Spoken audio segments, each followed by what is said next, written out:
सुप्रभात प्रिय विद्यार्थियों।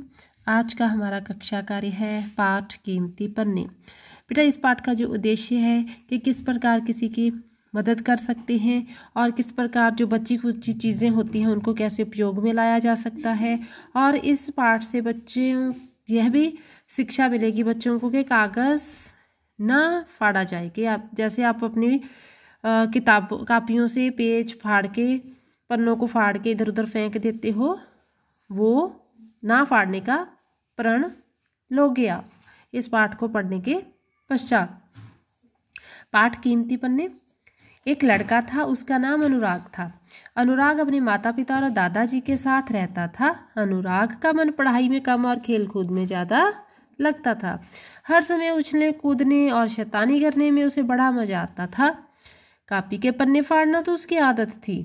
वह कापियों से पन्ने फाड़ फाड़ कर कूड़ेदान में फेंक देता था। घर में सभी लोग उसकी इस आदत से परेशान थे। वे उससे समझाते कि कापी से पन्ने नहीं फाड़ने चाहिए, परंतु अनुराग तो चिकना घड़ा था। वह किसी की बात नहीं सुनता था। सभी सोच रहे थे कि अनुराग को कैसे समझाया जाए। चिकना घड़ा होना बेटा मुहावरा है कि चिकना घड़ा होना, किसी बात का कोई असर ना होना। एक दिन जब अनुराग स्कूल से घर आया तो उसने देखा कि दादाजी ने कूड़ेदान का कचरा अखबार पर फैला रखा है।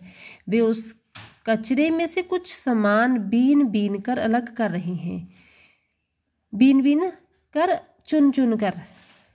अनुराग चकित रह गया, ये भी मुहावरा है, हैरान रह गया।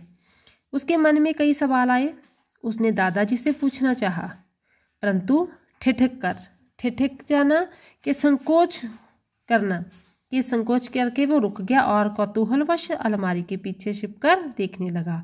कौतूहलवश होता है जिज्ञासा, जानने की इच्छा होना। दादाजी ने पहले कागज उठाकर ठीक किए, फिर आलपिन और स्टेपलर पिन के बचे हुए टुकड़े भी अलग कर दिए। जिस प्रकार आप देख रहे हो कि सारा सामान अलग किया गया है। अनुराग सोचने लगा कि आखिर दादाजी इन व्यर्थ की चीजों का क्या करने वाले हैं। व्यर्थ होता है बेकार। तभी माँ ने आवाज लगाई, अनुराग जल्दी से हाथ मुंह धो लो, खाना तैयार है। अच्छा माँ, कहकर अनुराग हाथ मुंह धोने चला गया। कुछ ही देर में दादाजी और अनुराग भोजन करने लगे। भोजन करके दादाजी अपने कमरे में चले गए, परंतु अनुराग की नज़र तो सिर्फ दादाजी पर थी। उसने जल्दी से भोजन किया और दादाजी के पीछे पीछे उनके कमरे में आ गया।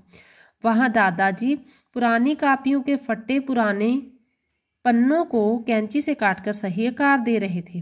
तभी अनुराग के मुंह से निकला, अरे वाह, यह तो नई कापी बन गई।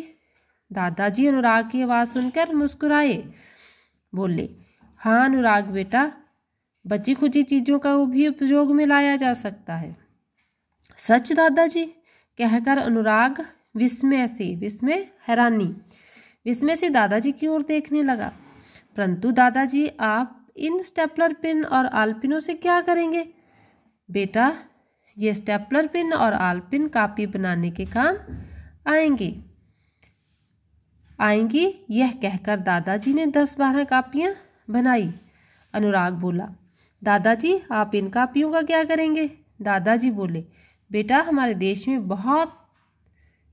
ऐसे बहुत से बच्चे हैं जिनके पास पढ़ने के लिए पुस्तकें और कापियां नहीं हैं।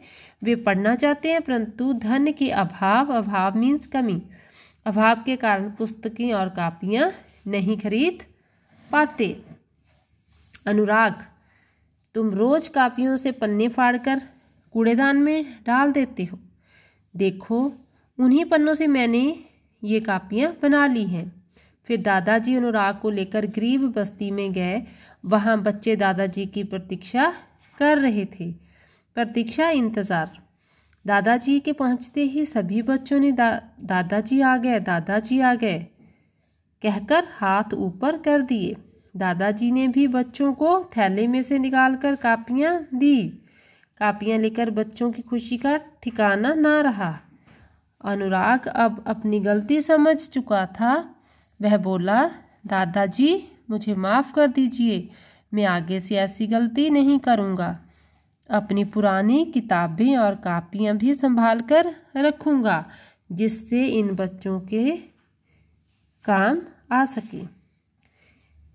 देखो बच्चों, इस पाठ को पढ़ने के उपरांत हमें क्या शिक्षा मिलती है कि जो चीज़ें हमारे पास हैं और हम उनको, जैसे कापियों के पन्ने हैं कि आपके पास हैं, वो आपको आसानी से मिल रहा है सब कुछ, आप उनको फाड़ कर ऐसे ही व्यर्थ फेंक देते हो। कि कुछ ऐसे भी लोग हैं, ऐसे भी बच्चे हैं जिनके पास उन चीज़ों का अभाव हो है, जिनको आप बेकार समझ के फेंक देते हो।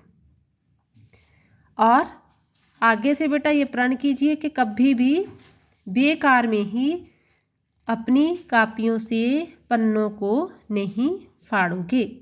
धन्यवाद।